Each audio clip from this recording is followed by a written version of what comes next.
دیکھتے رہیے health is life 99 news channel پر۔ السلام علیکم، چینل 99 پر پروگرام ہے ہیلتھ از لائف اور میں ہوں یاسر عباس۔ جی تو دوستو، کیسے ہیں آپ سب؟ امید کرتا ہوں کہ جہاں کہیں بھی ہوں گے بخیر و عافیت ہوں گے اور ساتھ ہی ساتھ اپنی زندگی بھرپور انداز سے گزار رہے ہوں گے۔ ناظرین، آج ہم نے جس موضوع کا انتخاب کیا ہے وہ ہے آرتھوپیڈک ٹراما، اور اس موضوع پر گفتگو کے لیے آج ہم نے مدعو کیا ہے ہمارے بہت ہی خاص مہمان ڈاکٹر فرخ رؤف، کنسلٹنٹ آرتھوپیڈک سرجن، جناب پوسٹ گریجویٹ میڈیکل سینٹر یعنی JPMC۔ تو آئیے دوستو ان سے بات کرتے ہیں۔ السلام علیکم۔ وعلیکم السلام۔ ڈاکٹر صاحب کیسے ہیں آپ؟ خیریت سے؟ شکر اللہ کا، بالکل خیریت میں آپ کی۔ ڈاکٹر صاحب، سب سے پہلے تو آپ کا بہت بہت شکریہ کہ آپ نے اپنی مصروفیات میں سے وقت نکالا اور ہمارے پروگرام میں تشریف لائے۔ اور ڈاکٹر صاحب، سوال کا آغاز کروں گا آپ سے کہ آرتھوپیڈکس کی اگر بات کی جائے اور خاص طور پر آرتھوپیڈک ٹراما، تو جیسا کہ آپ آج کل دیکھ رہے ہیں کہ موجودہ صورتحال کے پیش نظر روڈ ایکسیڈنٹس کی وجہ سے یا اور کسی وجہ سے آرتھوپیڈک ٹراما بہت زیادہ بڑھتا جا رہا ہے، تو اس کی مطلب آپ کیا سمجھتے ہیں کہ بنیادی وجہ کیا ہے کہ کہاں پر ہم لوگ بہت زیادہ لیک کر رہے ہیں؟ بسم اللہ الرحمن الرحیم۔ دیکھیں، مین ایشو جو ہے نا وہ لا پہ آتا ہے۔ دیکھیں، یہاں پہ ہماری جو کمیونٹی ہے کسی لا کو فالو نہیں کرتی۔ یہاں پہ ہمارے جو روڈز ہیں موسٹلی جو ایکسیڈنٹ ہوتے ہیں، کوئی غلط روڈ پہ آ رہا ہے، کوئی سگنل کو توڑ رہا ہے، تو موسٹلی جو بھی ہمارے پاس پیشنٹ آتے ہیں موسٹلی بائکرس ہوتے ہیں۔ جی ٹھیک ہے، کوئی غلط وے سے آ رہا ہے، کسی کی آپ ٹچ کر دیا آپ نے، کسی گاڑی والے نے کر دیا، کوئی بائک آ رہی سلپ ہو گئی، تو موسٹلی جو ہے نا مطلب یہ ہے کہ اگر آپ خود کو ٹھیک کریں گے تو یہ ساری چیزیں کنٹرول کر سکتے ہیں۔ اگر آپ نہیں کریں گے تو یہ پیشنٹ موسٹلی آپ کے پاس آتے رہیں گے، اور موسٹلی جو ہم ریسیو کرتے ہیں پیشنٹ زیادہ تر وہی ہوتے ہیں یا تو سگنل کوئی غلط کراس کر رہا ہے، ایک نے کیا دوسرے نے کیا، آپس میں ٹکرا گئے۔ بالکل ایک یہ ہے۔ دوسرا یہ ہے کہ آپ جو ہے نا غلط وے پہ آ رہے ہیں، راستے پہ آ رہے ہیں، جو غلط سے آ رہے ہیں، سامنے جو اسپیڈ سے آ رہا ہے کبھی کنٹرول نہیں ہوا، کسی کا خیال کہاں پہ، کوئی موبائل پہ یوز کر رہا ہے، اور موسٹلی دوسری وجہ یہ بھی ہے کہ آپ ڈیورنگ ڈرائیونگ جو ہے موبائل یوز نہ کریں۔ بالکل۔ اور تیسرا یہ ہے کہ آپس میں بیٹھ کے آپ گفتگو کر رہے ہیں، سامنے کچھ آ گیا تو اس میں جو ہے نا تھوڑا کیئرفل رہیں، دھیان سے جو ہے نا ڈرائیونگ کریں، اور رولس کو فالو جب آپ کریں گے تو یہ ساری چیزیں کنٹرول ہو سکتی ہیں۔ بالکل۔ اچھا ڈاکٹر صاحب، کار ایکسیڈنٹس کی اگر بات کی جائے تو کار ایکسیڈنٹس میں آپ کیا سمجھتے ہیں کہ آرتھوپیڈک ٹراما کے حوالے سے اگر ہم دیکھیں تو کون کون سے حادثات رونما ہو سکتے ہیں یا ہوئے ہیں جو اب تک آپ نے اپنے کریئر میں فیس کیے ہیں؟ دیکھیں، موسٹلی جو ہمارے پاس جو کار یا کوئی مطلب بند گاڑی ہے اس کے جو فریکچر آتے ہیں ہمارے پاس، میں آرتھوپیڈ پوائنٹ آف سے بھی بات کروں گا کیونکہ کار میں تو زیادہ ہیڈ انجریز بھی ہوتی ہیں، اس کے علاوہ آپ کے چیسٹ انجری ہوتی ہیں، ایبڈومن انجری ہوتی ہے۔ جو آرتھوپیڈ پوائنٹ آف ویو سے جو کار ایکسیڈنٹ ہوتے ہیں اس میں موسٹلی جو آگے بندہ بیٹھا ہوتا ہے تو اس کا یہ جو پٹیلا ہو گیا یہ فریکچر ہو سکتا ہے۔ جب جہاں پہ کوئی چیز لگتی ہے تو وہی جو ہے نا آپ کا جو اوپر جو ہپ جوائنٹ ہے وہ ایسیٹابولم فریکچر زیادہ ہو سکتا ہے، اور بیچ میں فیمر کا فریکچر بھی ہو سکتا ہے۔ بالکل۔ موسٹ کامن جو ہے نا کار ایکسیڈنٹ میں یہ تینوں چیزیں ہوتی ہیں، اور اگر بیلٹ وغیرہ آپ استعمال کر رہے ہیں تو بچت ہو سکتی ہے، اگر نہیں کر رہے ہیں تو اس میں آپ کا شولڈر اور بازو آگے آ کے آپ لگیں گے تو اس میں یہ بھی جا سکتے ہیں آپ کے۔ ٹھیک سر، آپ ایون آپ کے ریبس بھی تو افیکٹ ہو سکتی ہیں نا سر؟ بالکل، ڈیفینیٹلی۔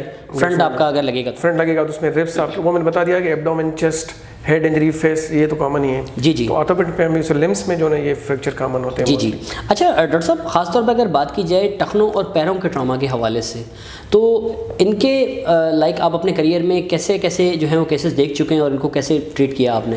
دیکھیں، ریسنٹلی میں نے ایک پوسٹ بھی کی تھی، ایک پیشنٹ جو تھا نا موسٹلی جو بھی بائک پہ ہوتے ہیں، اور جو آرتھوپیڈک کا موسٹ کامن جو فریکچر ہے وہ ٹپیا بون کا فریکچر ہے، کیونکہ موسٹلی جو بائک پہ آتے ہیں مطلب اس کو بمپر فریکچر بولتے ہیں، گاڑی میں یا کسی بھی چیز میں سب سے پہلے یہ بون ہمارا لگتا ہے جس کو ہم ٹپیا بون بولتے ہیں۔ بالکل۔ تو اس کا فریکچر موسٹ کامن ہے، اور جو ہے نا اس میں پھر بہت گندے پیشنٹ ہمارے پاس آتے ہیں جس میں اوپن فریکچر ہو گئے۔ ریسنٹلی پچھلے ہفتے میں نے 2-3 پیشنٹ جو آپریٹ کیے ہیں، جس میں ایک تو پیشنٹ تھا جس کا ٹیلس بون ہوتا ہے اینکل کا، وہ باہر پڑا ہوا تھا۔ بالکل۔ تو کوشش کر کے جو ہے نا اس کو ریلوکیٹ کیا ہے، اور ریسنٹلی کل رات میں نے ایک پیشنٹ آپریٹ کیا جس کا پورا بون باہر تھا اور پورا ایسے کھلا ہوا تھا، ایسے ٹانگ ایسی کھلی ہوئی تھی۔ تو فکسیٹر لگا کے ساری چیزیں کوشش کرتے ہیں کہ مینیج ہو جائیں، تو اس کے لیے بھی یہی ہے کہ جو بائکس میں سیف گارڈ وغیرہ یوز کیا جائے، کیئرفل رہنا چاہیے، ساری چیزیں کرنی چاہیے۔ ٹھیک۔ اچھا ڈاکٹر صاحب، عموماً یہ بات بھی دیکھنے میں آئی ہے کہ آرتھوپیڈک سرجنز جو ہیں ان میں کچھ سرجنز جو ہیں وہ خود کو اسپائنل سرجن بھی کہتے ہیں، تو ایک تو میں آپ سے یہ جاننا چاہوں گا کہ آیا ہر آرتھوپیڈک سرجن اسپائنل سرجن ہوتا ہے، اور اگر نہیں ہوتا تو کیا لائک اس کی اسپیشلائزیشن جو ہے وہ علیحدہ سے کرتا ہے سرجن اسپائنل سرجن بننے کے لیے؟ دیکھیں، آرتھوپیڈک کی جنرل فیلڈ ہے، ٹھیک ہے. اس کے بعد کیا ہوتا ہے کہ آپ کی جو ہے پوسٹ فیلوشپ ہوتی ہے لائک ان آرتھوپیڈکس, جیسے آپ کی آرتھوپلاسٹی ہو گئی جو جوڑ تبدیل کرتے ہیں, پیڈیاٹرک آرتھوپیڈک سرجن ہو گئے جو بچوں کے سرجن ہوتے ہیں, ایسے ہی اسپائن ہو گیا, یہ ایک پوسٹ فیلوشپ ہے. جیسے میں ایک آرتھوپیڈک سرجن ہوں تو مجھے اگر اسپائن کو دیکھنا ہے تو اسپائن کے لیے میں 1 سال الگ سے پوسٹ فیلوشپ کروں گا. تو وہ چند ہیں ہمارے پاس, تو وہ الگ الگ ہوتے ہیں. تو بہتر یہ ہے کہ جو جس کا کیس ہو وہی کرے. میرا زیادہ جو انٹرسٹ ہے ٹراما میں ہے, تو ایسے ہی کچھ آرتھوپلاسٹی سرجن ہیں, کچھ جو مطلب اگر فیلڈ کو لمیٹڈ کیا جائے تو کوالٹی بھی بڑھے گی اور جو ہے پیشنٹ بھی زیادہ جو ہے نا اس سے جو ہے نا فائدہ اٹھا سکیں گے. ٹھیک. تو ڈاکٹر صاحب اس میں ذرا مزید آسانی فرمائیے گا کہ اٹ مینس کہ ہر جو آرتھوپیڈک سرجن ہے تو وہ اسپائن کو ٹچ نہیں کر سکتا؟ نہیں کر سکتا, بالکل نہیں. ٹھیک, کیونکہ نارملی جو ہے وہ دیکھنے میں آتا ہے کہ نیورو سرجنز ہی اسپائن کو جو ہے وہ دیکھ رہے ہوتے ہیں. لیکن اسپائن کا جو ایک ہمارا ڈبیٹ چلتا رہتا ہے آرتھوپیڈک سرجن اور اسپائن سرجن. بالکل بالکل ٹھیک ہے. اس کا یہ ہوتا ہے کہ اسپائن کی سرجری میں جو ہم آرتھوپیڈک سرجن ہیں ہم ٹرائی کرتے ہیں کہ اس کو کنزرویٹو مینیج کیا جائے, سرجری نہ کی جائے. بالکل بالکل. اور جو اسپائن سرجن ہیں وہ بھی کوشش کرتے ہیں کہ سرجری نہ کرے. جب سرجری کے کچھ ایسے وجوہات ہوتے ہیں, بالکل بندہ بیڈ ریڈن ہو یا پخانہ اور پیشاب کنٹرول نہ ہو یا اتنا درد ہو جو دوائیوں سے ٹھیک نہ ہو, تو اس میں آپریٹ کرنا پڑتا ہے اس کو. تو اس یہ ڈبیٹ چلتا رہتا ہے. اور یہ ہے کہ اسپائن ایک الگ فیلڈ ہے. بالکل بالکل. تو اس کے لیے الگ اسپیشلسٹ ہونا بہت ضروری ہے میرے خیال سے. بالکل بالکل. کیونکہ سر میں پرسنلی جو ہے وہ اس فیلڈ کو بہت زیادہ جسے کہتے ہیں کہ بعض اوقات سوچتا بھی ہوں, کیونکہ آپ کو تو پتہ ہے کہ میرا جو زیادہ تر تعلق ہے وہ آرتھوپیڈک اور نیورو کے ڈاکٹر سے ہی پڑتا ہے. بالکل بالکل. تو بڑی ایک جو جسے کہتے ہیں کہ خلش تھی دل میں کہ یار میں لازم طور پر جو ہے وہ پوچھوں کہ آیا کہ ایسا کیا ہے کہ جو اسپائن کا جب پارٹ آتا ہے تو پھر ایک دم 2 رائے قائم ہو جاتی ہیں کہ جو نیورو سرجنز ہیں, جو اسپائنل سرجن کہلاتے ہیں, آرتھوپیڈک سرجنز, تو وہ اس کو کس طرح سے کلاسیفائڈ کرتے ہیں. اور اچھا ڈاکٹر صاحب یہ بھی آپ سے پوچھنا چاہیں گے کہ پوسٹ آف سرجیکل کیسز جو ہیں اس میں عموماً یہ ہوتا ہے کہ اعضاء میں یعنی لمز میں سختی کی بہت زیادہ شکایت کرتے ہیں پیشنٹس. ایک تو اس کی وجہ کیا ہے اور دوسرا اس کا حل کیا ہے؟ دیکھیں, سرجن کا کام ہے سرجری کرنا. ٹھیک, اس کے بعد جو پوسٹ آپ کے اگر آرتھوپیڈک میں ہے نا وہ بہت زیادہ ضروری ہے. اگر آپ نہیں کریں گے تو سرجری فیل ہے آپ کی. ٹھیک ہے, وہ کام ہوتا ہے فزیوتھراپسٹ کا. جو ڈاکٹر ہوتے ہیں فزیوتھراپسٹ ان کا کام ہوتا ہے. اور اس میں جو سختی پن اس لیے آ جاتا ہے کہ اگر نارمل لمب ہے, کسی کو کچھ بھی نہیں, جیسے میرا یہ بازو ہے اس کو کچھ بھی نہیں ہے, اگر اس بازو کو 1 ہفتے کے لیے میں سیدھا رکھ دوں, 1 ہفتے بعد جب میں اس کو ایسے کروں گا تو سیدھی سی بات ہے جو ہے نا وہ نہیں ہوگا, کیونکہ جو جوائنٹ ہے اس میں فلوئڈ ہوتا ہے, وہ موومنٹ سے ہی چلتا رہتا ہے. اگر آپ موومنٹ نہیں کریں گے وہ سوکھ جائے گا. ایک وجہ یہ ہے کہ آپ کا جوڑ سوکھ جائے گا. دوسرا یہ ہے کہ آپ کے پٹھے ہیں روزانہ یہ چلتے رہتے ہیں, اگر آپ ان کو نہیں چلائیں گے تو وہ ویک ہو جائیں گے. ٹھیک ہے. تیسری بات یہ ہے کہ اگر آپ نے یہاں کی سرجری کی ہوئی ہے تو جو دوبارہ پروسیس ہوتا ہے ہیلنگ کا, اس میں فائبروسس ہوتی ہے. تو یہ 3 وجوہات ہیں جس سے لمب آپ کی اکڑ بھی جاتی ہے. اگر آپ نے ٹائم پہ فزیوتھراپی نہیں کی تو آپ کی لمب ضائع بھی ہو سکتی ہے اور آپریشن کا آپ کو اتنا فائدہ بھی نہیں ہوگا. تو بہت ضروری ہے کہ آپ کوئی بھی آپ کو پلاسٹر لگا رہا ہے یا کوئی بھی آپریشن آپ کا ہو رہا ہے, اس کے بعد جو ہے نا آپ نے فزیوتھراپی لازمی کرنی ہے. صحیح, تاکہ ریکوری آپ کی جلدی ہو. ٹھیک. اچھا ڈاکٹر صاحب بچوں کے حوالے سے اگر بات کی جائے تو آرتھوپیڈک ٹراما میں بچوں کے بھی کیسز آتے ہیں؟ بہت زیادہ آتے ہیں بچوں کے کیسز. موسٹلی جو بچوں میں کیسز آتے ہیں اپر لمب کے آتے ہیں. لائک جو کامن فریکچر ریڈیس کا فریکچر ہے. اچھا. ہاں, اس میں گرین اسٹک فریکچر بولتے ہیں. کبھی آپ نے جو ہے نا گنا وغیرہ توڑا ہے, اس کو آپ توڑیں گے تو ایک طرف اس کی ٹوٹ جاتی ہے, دوسری طرف نہیں ٹوٹتی. تو بچوں کی جو ہڈی ہے وہ ایسی ہی ہوتی ہے, سافٹ ہوتی ہے, تو ایک طرف ٹوٹ جاتا ہے, دوسرا نہیں ٹوٹتا. بالکل بالکل. تو اس میں ہم کوشش کرتے ہیں دونوں طرف توڑ کے پھر پلاسٹر کر دیتے ہیں. اور بچوں میں ہم کوشش کرتے ہیں کہ آپریشن کم کریں.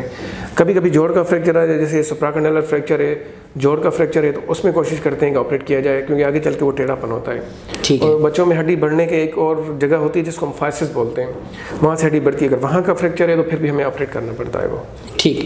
اچھا ڈاکٹر صاحب خاص طور پر اگر بات کی جائے ہماری کوہنی والے حصے کی, تو نارملی میں نے دیکھا ہے, اور بالخصوص اگر اس کا ایکس رے بھی دیکھا جائے تو دیکھنے میں سر یوں محسوس ہوتا ہے کہ جیسے پوری دنیا کی چیزیں اسی میں لا کے جو ہے نا وہ جوڑ دی گئی. بالکل. ایون آپ نے تو اپنی فیلڈ میں اس کو دیکھا بھی ہوگا. تو مجھے بتائیے کہ کوہنی اگر ٹوٹ جائے تو ایسی صورتحال میں کتنی اقسام ہیں سرجریز کی, یا کتنے میتھڈس ہیں جو اس پہ فالو کیے جاتے ہیں؟ دیکھیں سر, ایک تو آپ ڈپینڈ کرتا ہے کہ فریکچر کون سا ہے. جیسے آپ نے بتا دیا کہ اتنی چیزیں ہیں یہاں پہ, تو جیسے ایلبو جوائنٹ میں کافی یہاں پہ 3-4 جوائنٹ ایک اکٹھی ہوتی ہیں. جیسے یومرس بون ہے, اس کے نیچے آ کے 3-4 جہاں پہ وہ آ جاتی ہیں چیزیں. یہاں پہ 2 بون ہیں وہ اوپر جاتے ہیں, آپس میں ان کا ایک جوڑ ہے, اور اس میں یہاں پہ لگامنٹس بہت زیادہ ہوتی ہیں, اور اس کے آگے سے کافی اسٹرکچر گزرتے ہیں. تو یہ بہت جو ہے نا کروشل فیلڈ ہے, ٹھیک ہے, جگہ ہے, سوری. تو اس میں ہم یہ ہوتا ہے کہ ایکس رے دیکھتے ہیں کون سا فریکچر ہے. فریکچر پہ بھی ڈیپینڈ کرتا ہے کہ کبھی کبھی